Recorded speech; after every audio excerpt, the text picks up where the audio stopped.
Hello दोस्तों, नमस्कार। मैं रामरूप शर्मा। दोस्तों, आज हम पढ़ेंगे चाल तथा वेग में अंतर। तो दोस्तों, चाल लिखते हैं पहले। चाल क्या होती है? किसी भी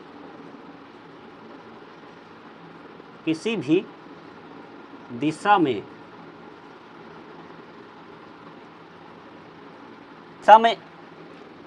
एक वस्तु द्वारा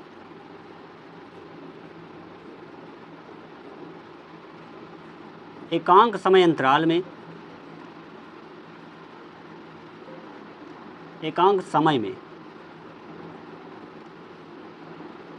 तय की गई दूरी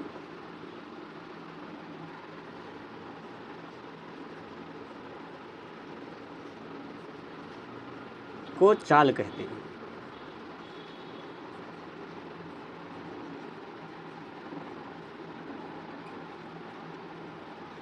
इतनी बात समझ में आई। किसी भी दिशा में एक वस्तु द्वारा एकांक समय में तय की गई दूरी को चाल कहते हैं। चाल का फार्मूला क्या होता है? चाल बराबर दूरी बटे समय। जबकि वेग में ऐसा नहीं होता है। वेग लिखते हैं हम, एक बार लिख लेते हैं। वेग एक निश्चित दिशा में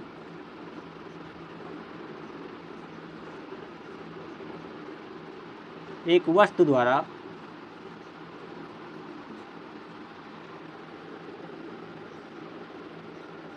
एकांक समय में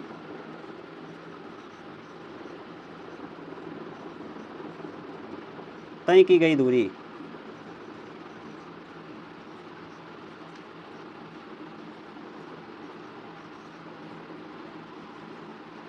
को वेग कहते हैं। वेग और चाल में बहुत ही अंतर है। कभी अंतर भी समझ में आएगा। तो वेग बराबर जो फार्मूला होता है, यहीं पर हम लिखते हैं। वेग बराबर होता है विस्थापन बटे समय। वेग बराबर होता है विस्थापन बटे समय, जबकि चाल बराबर होता है दोस्तों दूरी बटा समय। चाल का मात्रक जो होता है, मात्रक लिख देते हैं। मात्रक चाल तथा वेग का मात्रक।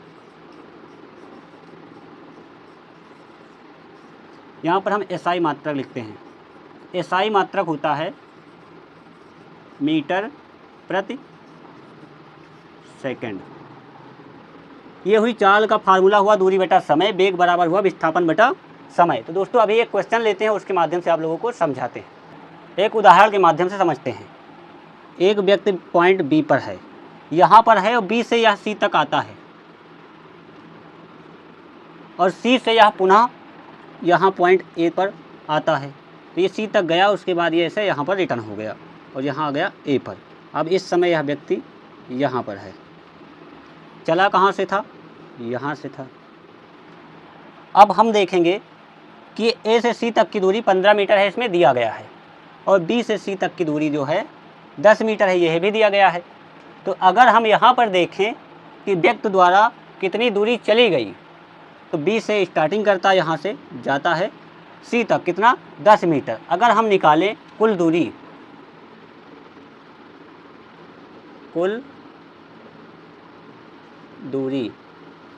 तो पहले बी सी को ऐड करेंगे, और सी से फिर ए तक आता है, जिसकी दूरी 15 मीटर है। तो कुल दूरी क्या हो जाएगी? 10 मीटर ये वाला, बी से सी वाला, और प्लस क्या हो जाएगा? सी से ए तक 15 मीटर है, तो ये जोड़ेंगे 15 मीटर, तो ये हो जाएगा पूरा 25 मीटर हुआ टोटल। व्यक्ति बी ने 25 मीटर दूरी तय की। अगर हम निकालेंगे चाल, और इतनी इसमें एक बात और थी कि जो व्यक्ति बी था, सी तक गया, सी से ए तक आया, तो इसको जो समय लगा, कुल समय यहाँ लिख दे रहे हैं। कुल समय जो लगा है, कुल समय तो यह लगा है 5 सेकंड। 5 सेकंड लगा। तो अगर हम चाल निकालेंगे, चाल बराबर होता है दूरी बटा समय, तो चाल निकालते हैं।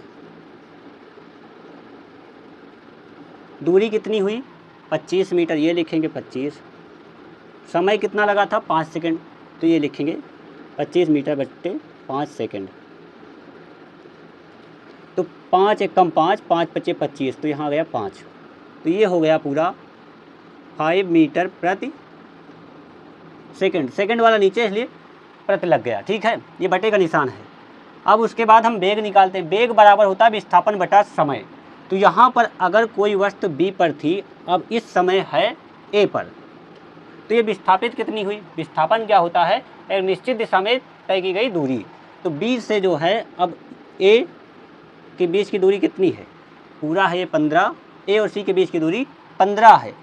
और उसमें से बी और सी की अगर हम घटा देंगे तो वेग विस्थापन जो निकलेगा,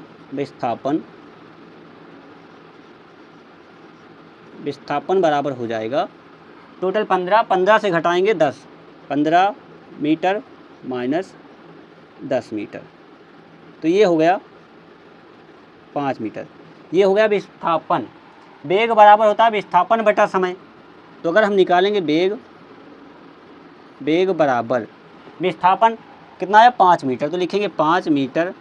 समय क्या था 5 सेकंड, समय वही लिया जाएगा। बी से ए तक पहुंचने में जो समय लगा है, पहले बी से गई थी सी और सी से आई ए। अब हम वेग निकालने के लिए विस्थापन निकालेंगे। विस्थापित कितनी हुई, बी पर थी पहले, अभी इस समय ए पर है, तो इनके बीच की दूरी जो है 5 मीटर है। तो ये हो गया 5 एकम 5, 5 एकम 5, तो ये हो जाएगा 1 मीटर प्रति सेकंड। तो दोस्तों अगर यह वीडियो पसंद आया है तो वीडियो को लाइक और शेयर करें।